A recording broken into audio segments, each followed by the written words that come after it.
आपका बहुत बहुत आभार। अब मैं नवोन्मेषी किसान श्री प्रीतम सिंह जी से अनुरोध करती हूँ कि संक्षेप में अपना अनुभव दें।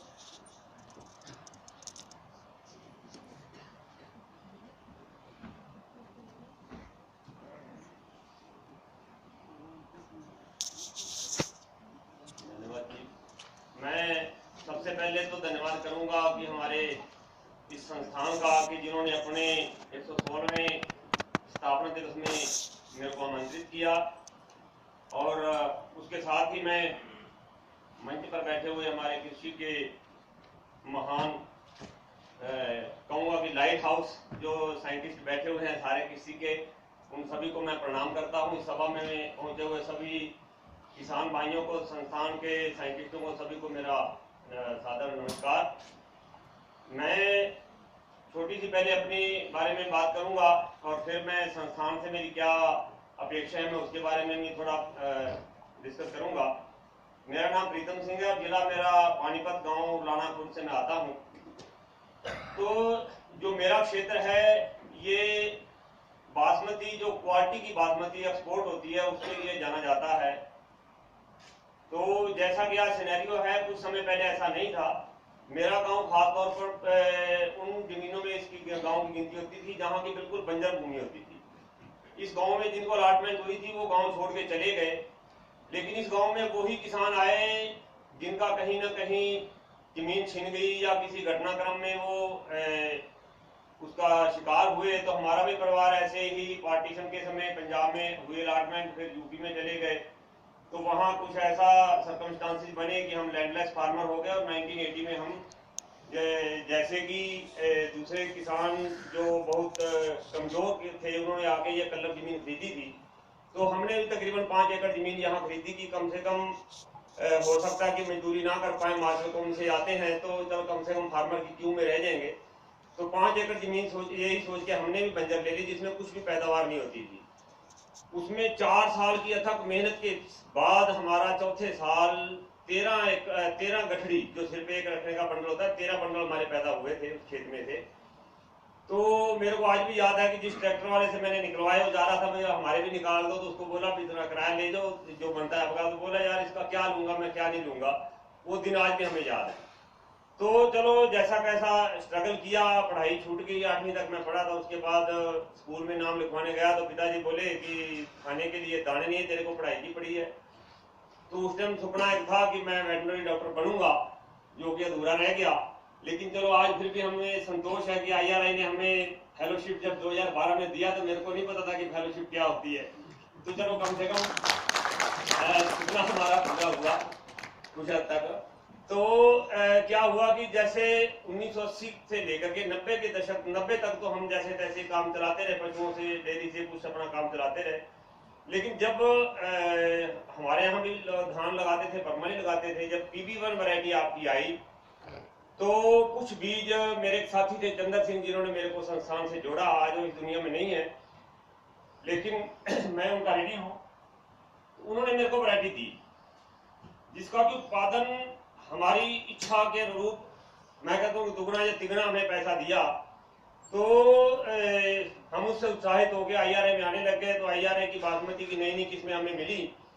जैसे कि कोई कारवा चलता है, कुछ समय चलता है, तो उसमें किसी को कांटा लग गया, कोई चोट लगी, पीछे रह जाता है, तो उसको अगर साथ में मिलना है तो या तो अगले साथी खड़े होकर मिलाएंगे, या उसको किसी न किसी माध्यम से भाग करके या अपना शॉर्ट रास्ता अपना करके उनको मिलना होगा। तो ऐसा है समाज में नहीं है कि कोई खड़ा होकर हमारा इंतजार करे। तो हमें हमारा सौभाग्य है कि IRI ने हमें जो वैरायटियां दी बासमती, हम उस पर सवार होकर के उनके साथ मिलेंगे, उनके कंपटीशन कर रहे हैं आज। तो हमारे बुजुर्ग बताते थे कि जब पैदल चलते थे तो गांव देख के पता चल जाता था कि इस गांव में लस्सी मिलेगी कि नहीं मिलेगी। जहां गोबर के उपले बहुत ज्यादा होते थे तो पता चल जाता यहाँ लस्सी मिलेगी। तो इसी का सिनेरियो कि मेरे गांव की हालत इस चीज से देखी जा सकती कि मैं कहता हूँ कि हमारे देखते देखते तकरीबन 90% कच्ची मिट्टी के घर थे, जो कि आज का नक्शा देखें तो पता चल जाता है कि कितना उसमें हुआ है बासमती में। तो जहां बासमती में हमारी इतनी तरक्की हुई है तो एक्सपोर्ट काफी हमारा बड़ा है उसमें। लेकिन अभी क्या है कि अभी जैसे यूरोपियन यूनियन ने कुछ नई पाबंदियां रखी हैं कि पेस्टिसाइड रेजिड्यू का जो इशू आया है, तो मेरी एक्सपोर्टर से काफी बात हुई है कि उसके चलते हमारा उत्पादन जो है, जो एक्सपोर्ट होता था, वो तकरीबन आधा रह गया है, और इसी के विपरीत पाकिस्तान का उत्पादन जो एक्सपोर्ट है वो डबल हो गया है। तो हमारे लिए बहुत ही चिंता का विषय है कि जिससे हमने तरक्की की है, अगर उसमें हमारे को हर्डल बाधा आती है तो हमें उसके लिए सोचना पड़ेगा कि उसको हम कैसे दूर करें। तो मैं जब इस डायरेक्टर साहब, जब आईसीआर के डीजी साहब जब इस संस्थान के डायरेक्टर साहब थे, तो उस टाइम में इन्होंने एक टास्क दिया था कि हर किसान 10 किसानों को जोड़े। मेरे को आज भी याद है। तो हमने उसी के तहत हमने बहुत से किसानों को जोड़ा कि ये हमारी खेती हमारा अस्तित्व का विषय है। जब हमारा एक्सपोर्ट बंद हो जाएगा तो हम कहीं के नहीं रहेंगे। तो हमें उस चीज पे ध्यान देना होगा कि हम कम से कम दवाइयों से कैसे उत्पादन लें। तो हमने उसके लिए अपने काफी फार्मर स्कूल मैंने अपने लेवल पे भी चलाए, हमारे केवीके ने भी साथ दिया। कुछ मेरे पास शब्द नहीं है कि जिनसे मैं बयान करूं कि संस्थान के डायरेक्टर साहब, जिनसे हमारा इतना दिली लगाव है कि हमें कभी ये महसूस नहीं होता कि हम डायरेक्टर साहब से बात कर रहे हैं। तो इनके मार्गदर्शन से हमने काफी फार्मर स्कूल भी चलाए। तो मेरे गांव में कुछ साल पहले महापात्रा जी गए थे, शायद उन्होंने देखा हुआ था कि कुछ लोग गैर जरूरी स्प्रे कर रहे थे उस टाइम पे, जो हमारे संपर्क में नहीं थे। तो डॉक्टर साहब ने भी हमें चेताया भी, ये देखो कुछ किसान ऐसे। तो हमने उसको टास्क लेके लिया, तो हमने काफी उस पर काम किया। तो बहुत सी कंपनियां मेरे गांव में चावल का, खड़ी फसल का सैंपलिंग कर रही हैं कि जिसका कम पेस्टिसाइड रेजिड्यू में अगर कोई पास होता है तो एक्सपोर्ट के लिए, तो हमें कुछ बाद में बोनस के तौर पे वो बाद में देती है हमें मार्केट से। लेकिन उसमें हमारे को एक प्रॉब्लम ये आ रही है कि वो हमें ये नहीं बताते कि आपकी क्रॉप उसमें पास हुई या नहीं, क्या रिजल्ट आया। तो मैं संस्थान से एक तो ये अपेक्षा करता हूं कि कोई ऐसी लैब संस्थान बनाए भी जिसमें फार्मर अपना खुद से टेस्ट करा पाए। अगर खुद से हम टेस्ट कराएंगे तो हमारे में एक जागरूकता आएगी कि मैंने ये उत्पादन किया, तो किसान इस ओर ज्यादा ध्यान दे पाएगा कि मैं कम से कम जहर में उत्पादन करूं। तो जैसे कि वो कंपनियां KRBL, एब्रो, ये कंपनी टेल्डा वगैरह है, उसमें का आगे आए हैं, तो उन्होंने प्रोत्साहन दिया है। तो उसमें काफी कुछ हमारा मतलब हुआ है।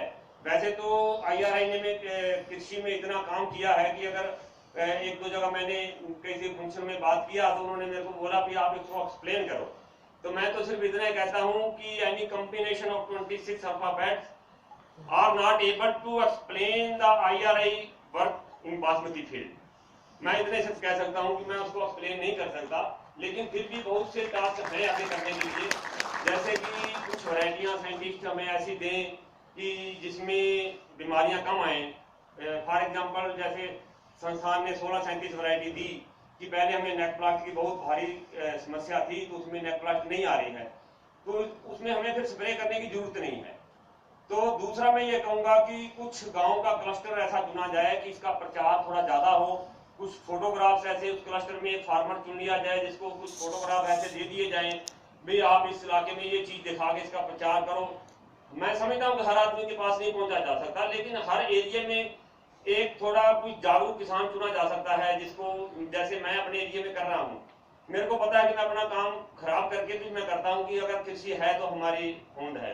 और दूसरा, त्यागी जी ने बोला था भी कुछ बच्चे आगे खेती में नहीं आ रहे, तो मैं इस हाउस को बताना चाहूंगा कि मेरा बेटा BSc एग्रीकल्चर कर रहा है, जो डॉक्टर साहब की मार्गदर्शन में इन्होंने, डॉक्टर साहब ने उसको प्रेरित किया। तो वो उसका ध्येय यही है कि मैं जॉब नहीं करूंगा, लेकिन मैं कृषि ही करूंगा और पढ़ के जो तरीके से खेती करूंगा।